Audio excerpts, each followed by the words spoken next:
ये बार बार आप लोग कहते हैं जी इमरान खान को लाया गया और जो इमरान खान को लाया उसने पाकिस्तान के साथ बड़ी ज्यादती की। बिल्कुल ज्यादती की, लेकिन कभी आपने सोचा है कि इमरान खान को क्यों लाया गया है? जी ज़हीम कादरी साहब बड़ी जोर दी सिर लाया तुसी। इमरान खान को क्यों लाया गया?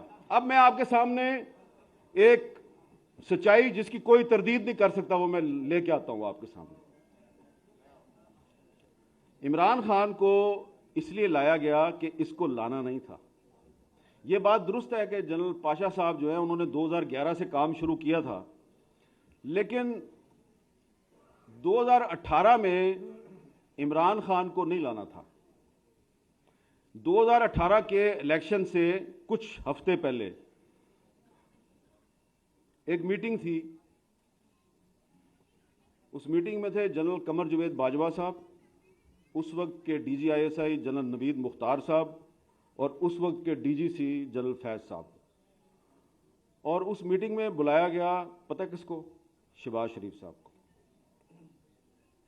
और शहबाज शरीफ साहब को बुला के ये कहा गया जी, पूछा गया ये बताएं जी कि अगर आप मुल्क के वज़ीर आज़म बन जाएं तो आपकी कैबिनेट में कौन कौन होगा? उन्होंने कहा जी कैबिनेट में वही होगा जिसके बारे में पार्टी जो है वो फैसला करेगी और जिसके बारे में नवाज शरीफ साहब बताएंगे। उन्होंने कहा अच्छा आपका जो वज़ीर ख़जाना और वज़ीर ख़ारजा वो कौन होगा? उन्होंने कहा जी पार्टी फैसला करेगी और नवाज शरीफ साहब बताएंगे। उन्होंने कहा अच्छा ये बताएं कि अगर हम आपको ये कहें कि आपने हर काम नवाज शरीफ से पूछ के नहीं करना तो ये कैसा रहेगा?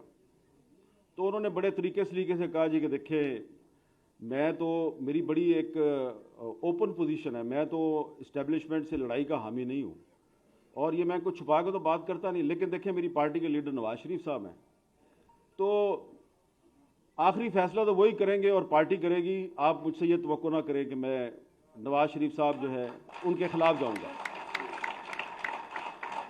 जनाब वो बड़ी लंबी मीटिंग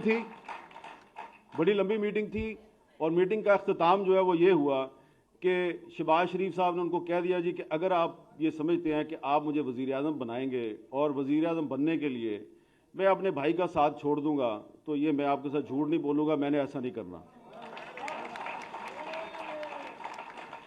तो साद रफीक साहब मैंने आपको 3 नाम बता दिए, कमर जवेद बाजवा साहब, नवीद मुख्तार साहब, जनरल फैज साहब।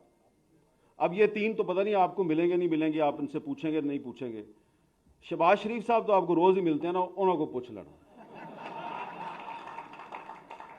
तो आप जो बार बार हर तकरीर में ये कहते हैं कि इमरान खान को जो लेके आए वो बड़े गलत लोग थे और बिल्कुल गलत किया उन्होंने, लेकिन इमरान खान को पाकिस्तान पे मुसल्लत करने के जिम्मेदार शहबाज शरीफ साहब भी हैं। अगर वो इनकार ना करते तो वो 2018 में ही वजीर आज़म बन जाते, लेकिन उन्होंने इस दौर में औरंगजेब आलमगीर और दारा शिकोह की जो कहानी है कि भाई को भाई से लड़ाने की जो कहानी है उसको रिपीट करना मुनासिब नहीं समझा, भाई की पीठ में खंजर घोंपना मुनासिब नहीं समझा।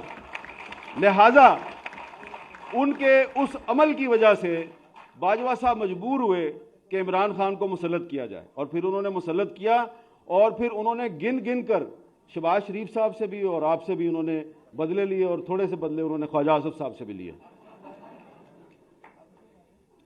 तो इसलिए थोड़ा सा आखिर में मैं यही कहूंगा कि जमहूरियत से मायूस ना हो। आपने कहा कि आप जमहूरियत से मायूस हैं, सरदार याद सादिक साहब ने भी कहा मैं जमहूरियत से काफ़ी मायूस हूं। आप जमहूरियत से मायूस ना हो इसलिए कि जमहूरियत तो आई नहीं, पहले आप जमहूरियत पार्टी में लाएं, फिर जमहूरियत असेंबली में आएगी, फिर मायूस हो। अभी आप जिस तरीके से आप कौमी असेंबली में PTI वालों ने इस्तीफे दिए हुए हैं तो आप कहते हैं जी वो इस्तीफे ठीक नहीं दिए। भाई इस्तीफे तो दिए हैं ना, इस्तीफे कबूल करो, इस्तीफे कबूल करके उनके हलकों में बाई इलेक्शन कराओ। बाई इलेक्शन जब हो तो उसमें आप हिस्सा ही ना लें, क्योंकि उन्होंने खुद इलेक्शन लड़ना है, फिर उन्होंने इस्तीफा दे देना है, फिर इलेक्शन लड़ना है, फिर इस्तीफा दे देना है।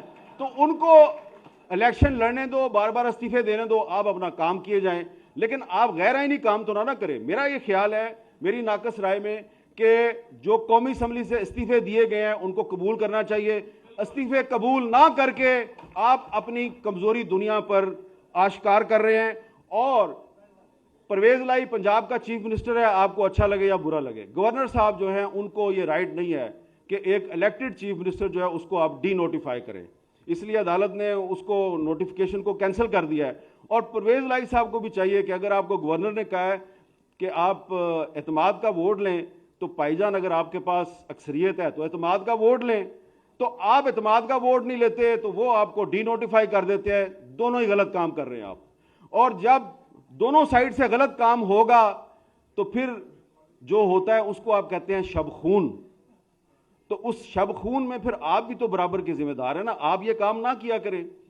आप पार्टी में जमहूरियत लाएं, सही लोगों को असेंबलियों में लेके आए, तो ये काम नहीं होगा कि फिर लोटों के पीछे फिरते हैं आप और लोटों को सीट दे देते हैं आप अपनी, और अपनी पार्टी के लॉयल कारकुनों को कहते हैं कि इन लोटों को वोट दो।